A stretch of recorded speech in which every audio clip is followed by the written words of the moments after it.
BNP chairperson Begum Khaleda জিয়ার গাড়িবহরে হামলার অভিযোগে চিত্রনায়ক ও আওয়ামী লীগের সাংস্কৃতিক উপকমিটির নেতা জায়েদ খান, অভিনেতা শাহরিয়ার নাজিম জয় ও সাজু খাদেম সহ ৫০ জনের বিরুদ্ধে মামলা দায়ের করা হয়েছে।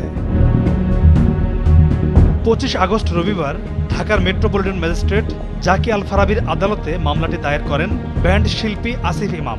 বাদীর জবানবন্দি গ্রহণ করে অভিযোগটি মতিঝিল থানা পুলিশকে এজাহার হিসেবে গ্রহণ করার নির্দেশ দিয়েছে আদালত।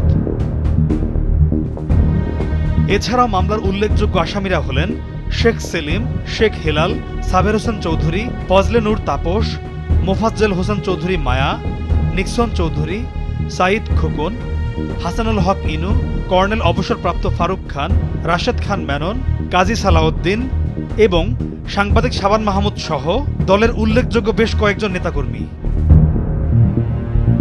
মামলার অভিযোগে উল্লেখ করা হয়েছে ২০১৫ সালের ২০ এপ্রিল নির্বাচনী প্রচারণার সময় বিএনপি কার্যালয়ের সামনে আয়োজিত পথসভায় বিএনপির চেয়ারপারসন বেগম খালেদা জিয়াকে হত্যার উদ্দেশ্যে আসামিরা অস্ত্রসহ তার গাড়িবহরে হামলা চালায়। তখন খালেদা জিয়ার গাড়িবহরে ১২ থেকে ১৪টি গাড়ি ভাঙচুর, ৪টি মোটরসাইকেলে আগুন এবং নেতাকর্মীদের মারধর করা হয়। এতে খালেদা জিয়ার নিরাপত্তা রক্ষীরা আহত হন। বেগম খালেদা জিয়াকে উদ্দেশ্য করে আসামিরা ইট পাথর নিক্ষেপ করলে সাধারণ পথচারীরাও আহত হন। অভিযোগে আরও বলা হয়েছে, আওয়ামী লীগ নেতৃত্বাধীন ১৪ দলীয় জোট এবং এর অঙ্গ সংগঠনগুলোর ২০০ থেকে ৩০০ নেতাকর্মী দেশীয় অস্ত্র হাতে নিয়ে ককটেল বিস্ফোরণ ঘটায়। হামলার সময় আসামিরা মূল্যবান জিনিস ছিনিয়ে নেয় এবং সেগুলো জোরপূর্বক আটকে রেখে মুক্তিপণ দাবি করে। মামলার এজাহারে আসামিদের বিরুদ্ধে গ্রেফতারি পরোয়ানা জারির আবেদনও করা হয়েছে। এদিকে আওয়ামী লীগ সরকারের পতনের পর মুক্ত খালেদা জিয়াকে চিকিৎসার জন্য দ্রুত বিদেশে উন্নত সেন্টারে নিয়ে যেতে চায় বিএনপি এবং বেগম জিয়ার পরিবার।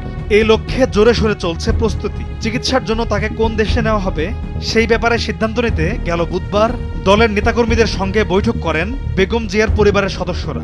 গেল বছর যুক্তরাষ্ট্রের চিকিৎসকরা বাংলাদেশে এসে খালেদা জিয়ার যকৃতে টিপস সম্পন্ন করায় প্রথম দিকে যুক্তরাষ্ট্রেই বেগম জিয়াকে নেয়ার বিবেচনা রাখা হলেও এখন তাকে ইংল্যান্ডে নিতে চান পরিবার। উন্নত চিকিৎসার পাশাপাশি বেগম জিয়ার বড় ছেলে তারেক রহমান এবং প্রয়াত ছোট ছেলে আরাফাত রহমান কোকর পরিবার সেখানে থাকায় ইউরোপের এই দেশটিকেই অগ্রাধিকার দিচ্ছেন তারা। তবে ইংল্যান্ডের পাশাপাশি জার্মানির বিষয়টিও খালেদা জিয়ার পরিবারের বিবেচনায় রয়েছে বলে সংশ্লিষ্ট সূত্রে জানা গেছে। পলাশ খান, ভোরের কাগজ।